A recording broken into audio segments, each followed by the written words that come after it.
So kung overcook gani ang kanon nyo guys. So kung overcook gani ang kanon nyo guys.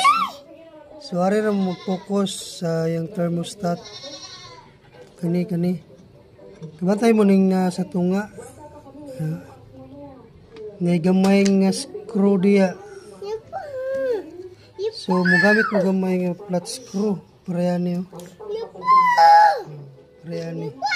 Ini ra ni siyang tuyokon pa-clockwise. Nya.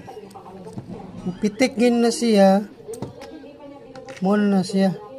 Okay na siya.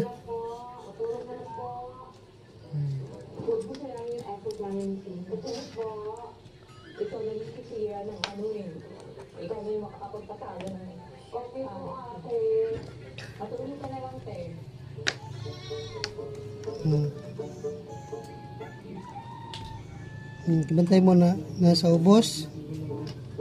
Kani. Okay na siya. So, mura na siya guys.